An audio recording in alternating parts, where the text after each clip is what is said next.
نحمده ونصلي ونسلم على رسوله النبي الكريم وعلى آله وأصحابه أجمعين. اللهم صل على سيدنا ومولانا محمد وعلى آل سيدنا ومولانا محمد وبارك وسلم صلاة وسلاما كثيرا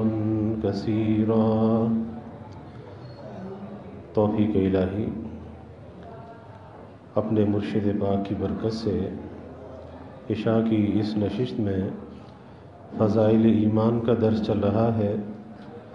اللہ تعالیٰ اس درس کی برکت سے ہمارے ایمان کی حفاظت بھی فرمائے اور موت تک قبر تک اللہ ہمارے ایمان کو سلامت فرمائے. ایمان کو نقصان دینے والی باتیں ہیں جو اللہ کے حبیب صلی اللہ علیہ وسلم نے بیان فرمائی. وہ عرض کی جا رہی تھی کہ ایک تو غصہ یہ ایمان کو ایسے خراب کرتا ہے جس طرح ایلوا شہد کو خراب کر دیتا ہے، شہد کو بگاڑ دیتا ہے. اور دوسری بات یہ فرمائی آپ صلی اللہ علیہ وسلم نے کہ جو شخص کسی ظالم کی مدد اور نصرت کے لیے نکلتا ہے اور وہ جانتا ہے کہ وہ شخص ظالم ہے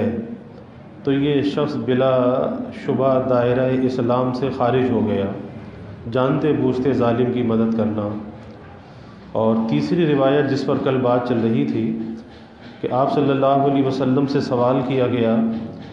کہ یا رسول اللہ صلی اللہ علیہ وسلم کیا مومن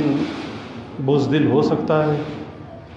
آپ نے فرمایا کہ ہاں بزدل ہو سکتا ہے. پھر پوچھا گیا کہ کیا مومن بخیل ہو سکتا ہے؟ آپ نے فرمایا کہ ہاں بخیل ہو سکتا ہے. پھر پوچھا کہ کیا مومن جھوٹا ہو سکتا ہے؟ تو آپ صلی اللہ علیہ وسلم نے فرمایا کہ نہیں، مومن جھوٹا نہیں ہو سکتا.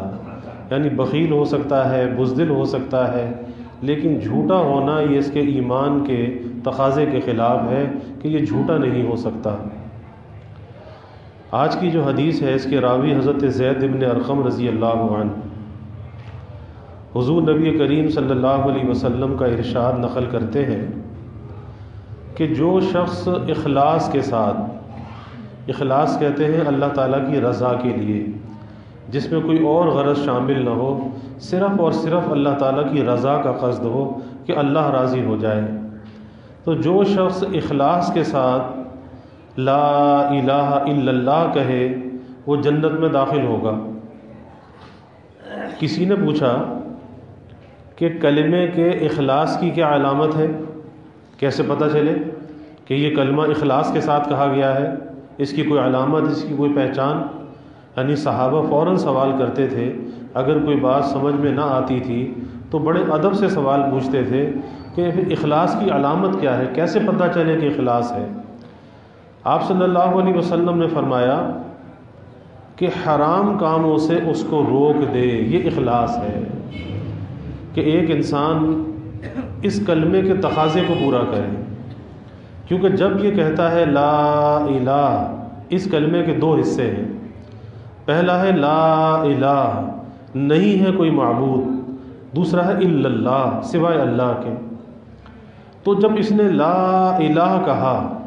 یعنی جب آدمی کلمہ پڑھے تو اس کلمے کے معنی کے اندر غور کرنا چاہیے کہ یہ کلمہ مجھ سے تقاضا کس چیز کا کر رہا ہے. کہ لا الہ جب کہے تو اس کے اندر اللہ کے تمام غیر کی نفی ہے، نہیں ہے کوئی معبود. اب ہر قسم کے شرک کی، رسومات کی، ناجائز محبتوں کی، دنیا کی مذمت، ہر چیز اس کے اندر آ گئی، شہوات، لذات. نہیں ہے کوئی معبود، یعنی کسی کی چاہت دل کے اندر نہیں ہے الا اللہ، سوائے اللہ کے. اور یہ کلمہ ایسا ہے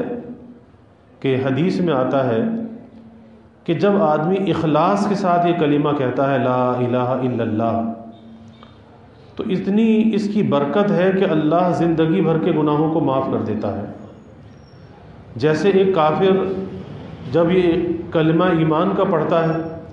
تو اس کی زندگی بھر کے گناہ معاف ہو جاتے ہیں، اللہ زندگی بھر کے گناہوں کو مٹا دیتا ہے۔ اسی طریقے سے ایک مومن جب اخلاص کے ساتھ یہ کلمہ پڑھتا ہے، یعنی اس نیت کے ساتھ، اس ارادے کے ساتھ کہ میں نے ہر قسم کے حرام کو چھوڑ دیا، ہر قسم کے حرام سے میں بچوں گا، اور جو اللہ کی مرضی ہوگی اس کے تابع میں زندگی گزاروں گا،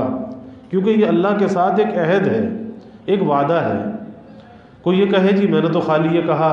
کہ بس لا الہ الا اللہ محمد الرسول اللہ، اس میں یہ کہاں سے آیا کہ نماز بھی پڑھو، اس میں یہ کہاں سے آیا روزہ بھی رکھو،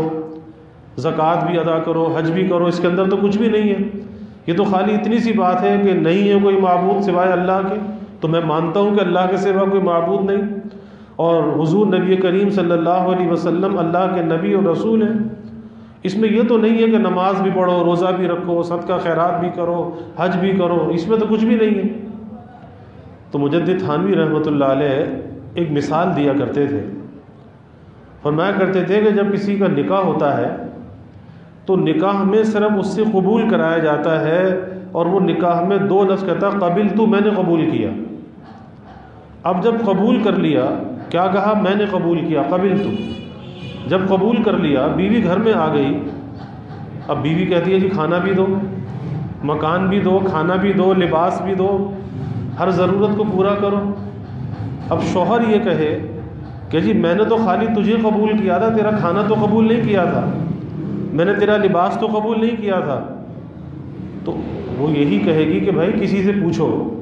جب تم نے یہ کیا تھا قبل تو کہ میں نے قبول کیا،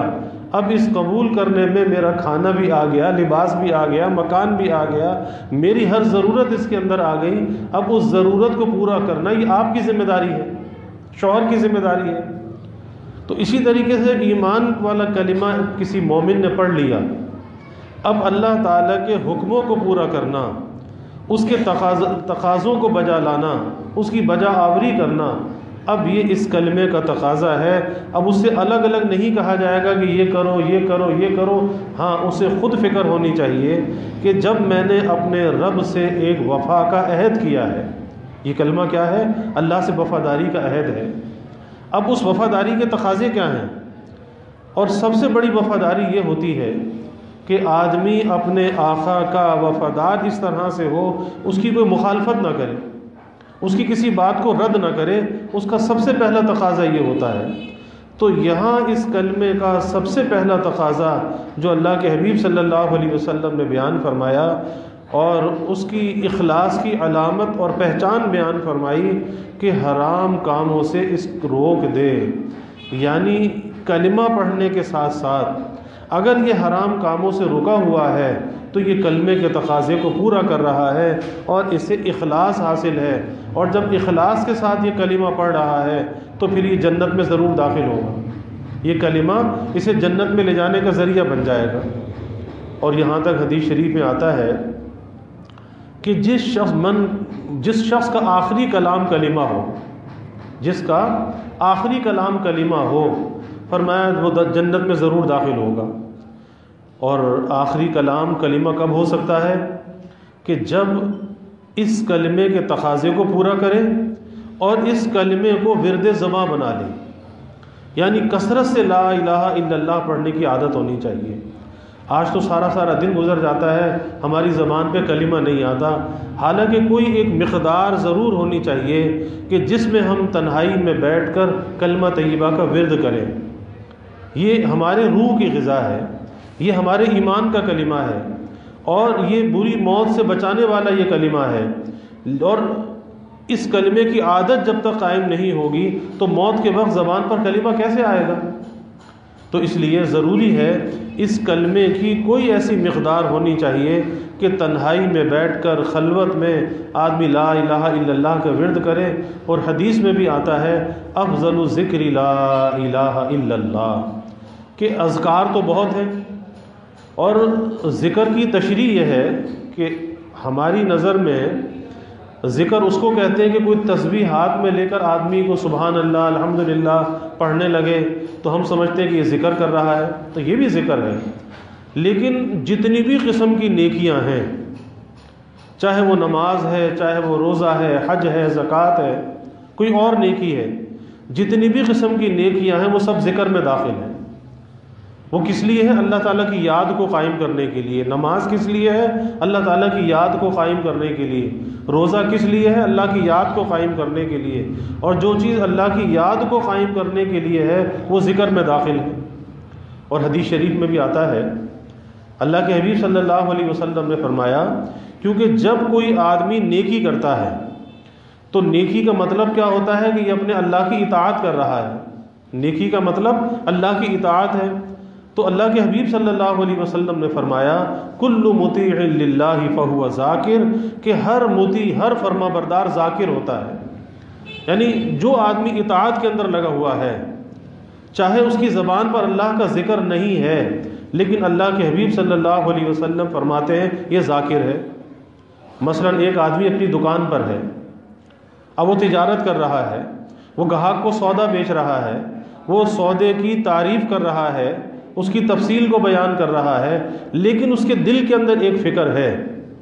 کہ میں نے اس تجارت سے حلال کا لقمہ حاصل کرنا ہے، میں نے جھوٹ نہیں بولنا، میں نے دھوکہ نہیں دینا، میں نے کوئی ناجائز لقمہ حاصل نہیں کرنا۔ اب بظاہر وہ دکان پر ہے، لیکن دل کے اندر ایک فکر ہے اور زبان پہ کوئی ذکر بھی نہیں ہے، اپنی تجارت کر رہا ہے، لیکن یہ مطیع ہے، فرما بردار ہے۔ اور جب یہ مطیع ہے، فرما بردار ہے، تو یہ ذاکر بھی ہے، یہ ذکر کے اندر لگا ہوا ہے۔ اب اس کا وہ تجارت کرنا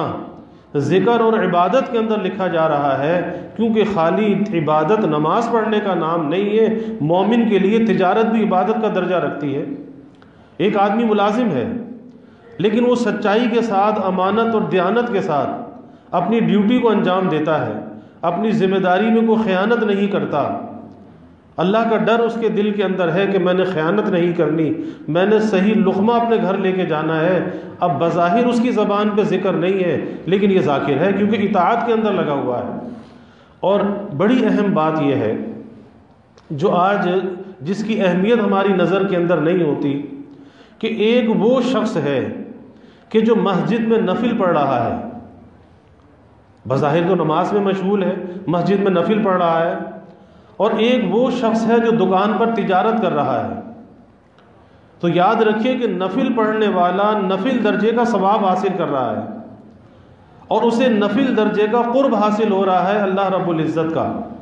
لیکن جو دکان پر تجارت کر رہا ہے، تو اللہ نے فرائض کے بعد جس چیز کو فرض قرار دیا وہ کسب حلال کو فرض قرار دیا۔ کسب الحلال فریضۃ بعد الفریضہ، کہ دیگر فرائض کے بعد جو اللہ کے فرائض ہیں، اس کے بعد جو چیز فرض کی گئی ہے وہ کسب حلال کو فرض کیا گیا کہ لقمہ حلال انسان کمائے۔ اب یہ جو دکان پہ تجارت کر رہا ہے،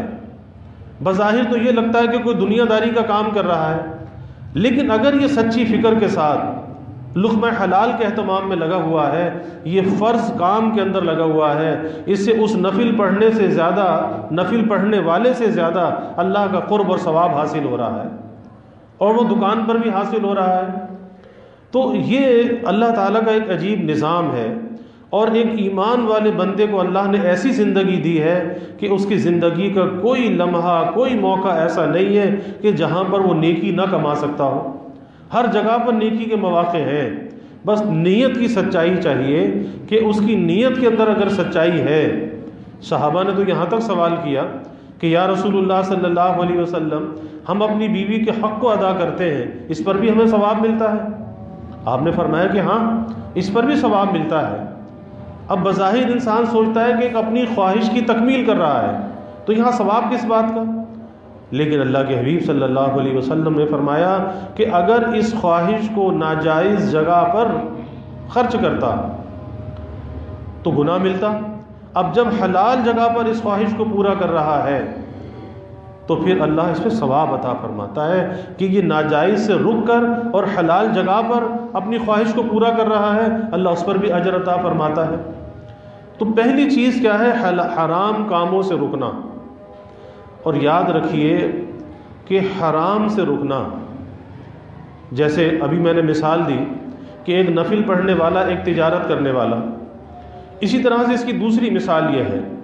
کہ ایک آدمی مسجد میں نفل پڑھ رہا ہے، ایک آدمی سڑک سے گزر رہا ہے، سامنے سے کوئی نامحرم عورت آ جاتی ہے، نفس کہتا ہے کہ اسے دیکھ لے، لیکن اللہ کا حکم یہ ہے کہ نہ دیکھ، اپنی نظر کو جھکا لے، نظر کو نیچا کر لے۔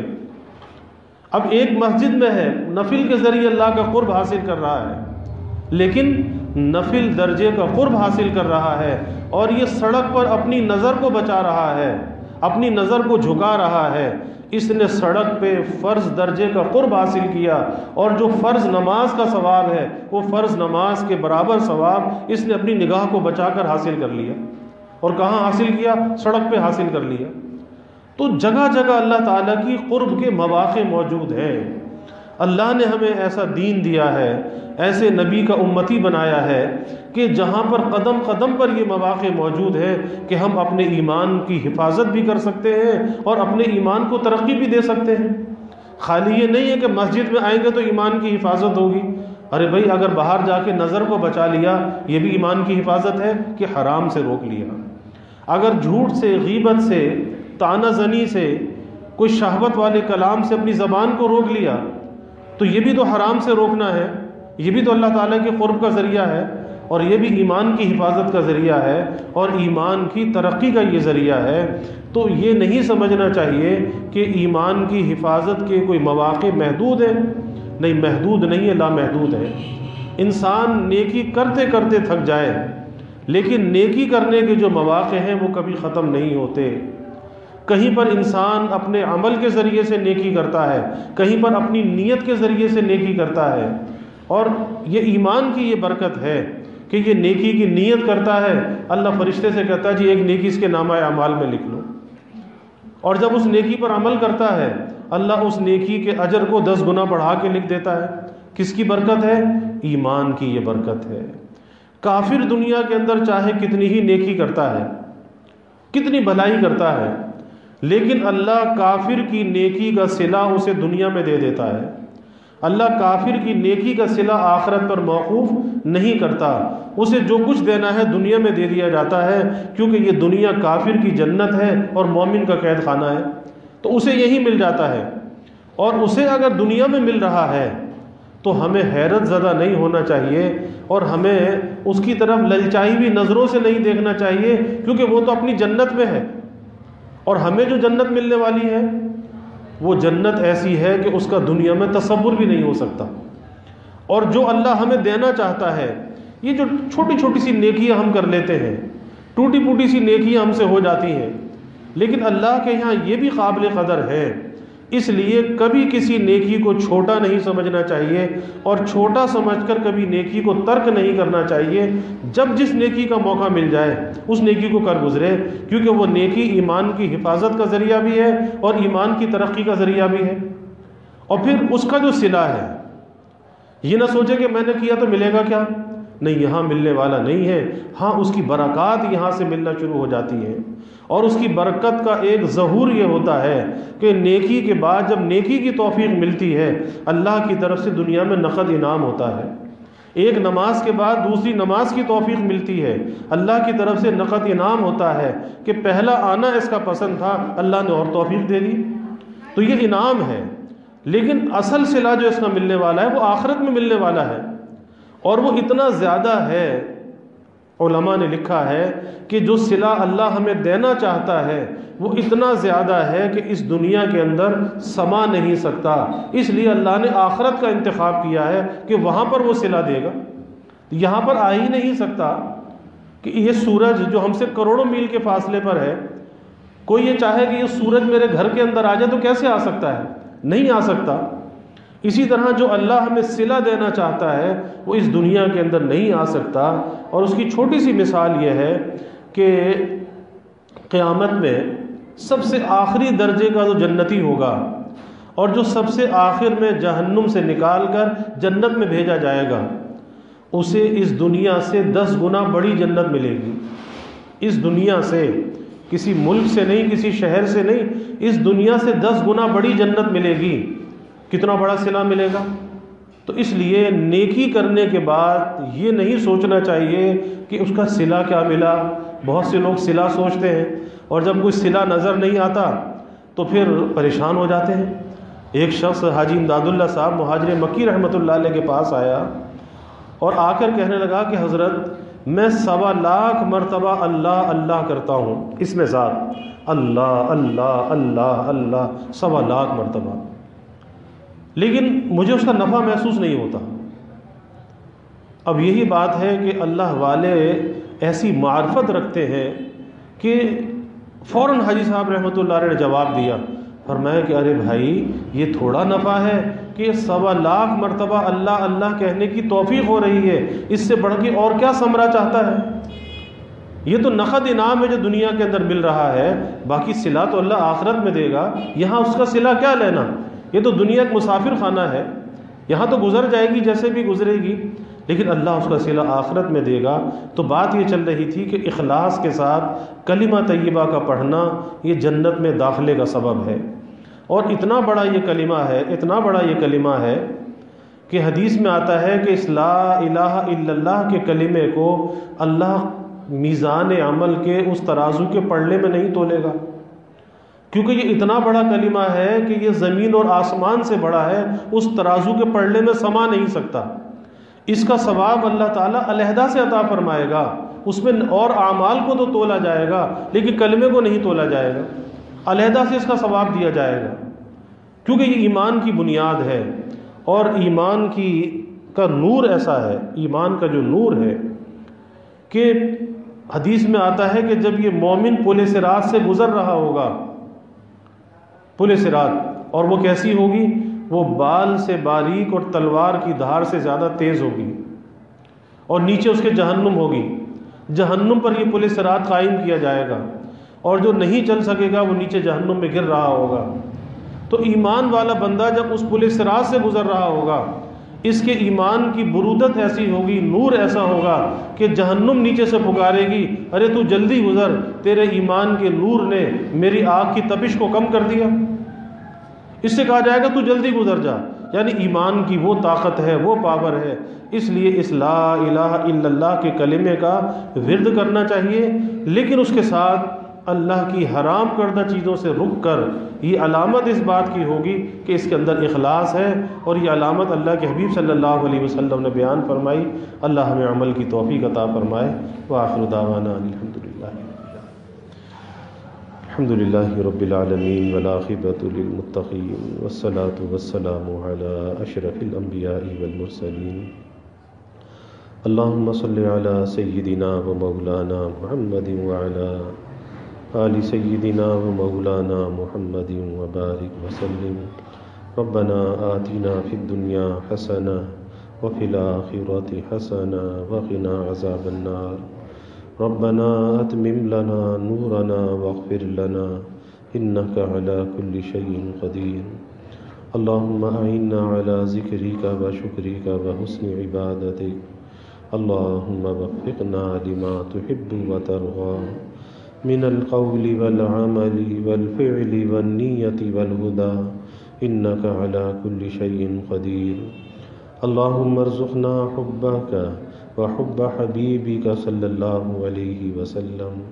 اللہم ارزقنا شہادة فی سبیلک واجعل موتنا ببلد رسولک۔ یا اللہ یا رحمن یا رحیم یا کریم یا ارحم الراحمین یا اکرم الاکرمین۔ یا اللہ ہمارے گناہوں کو معاف فرما، ہماری خطایا سے درگزر فرما۔ یا اللہ اپنی محبت معرفت عطا فرما، اپنی رضا والی زندگی یا اللہ نصیب فرما، اپنے رضا والے کاموں کی یا اللہ توفیق عطا فرما۔ یا اللہ اپنی مرضیات پہ چلنا آسان فرما، نامرضیات سے ہماری حفاظت فرما۔ یا اللہ کثرت سے کلمہ طیبہ کا ورد کرنے والا بنا، اس کلمے کے تقاضوں کو پورا کرنے والا بنا۔ یا اللہ ہر قسم کے حرام سے بچ کر اخلاص کے ساتھ یا اللہ اس کلمے کی توفیق عطا فرما۔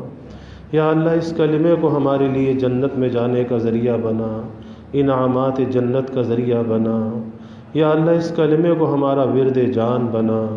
اے اللہ موت کے وقت بھی، اے اللہ جب آپ سے ملاقات کا وقت ہو، اے اللہ دنیا سے رخصتی ہو اور ہماری زبان پر یہی کلمہ ہو، لا الہ الا اللہ، لا الہ الا اللہ، اے اللہ یہ کلمہ پڑھتے پڑھتے تیرے حضور میں حاضری ہو،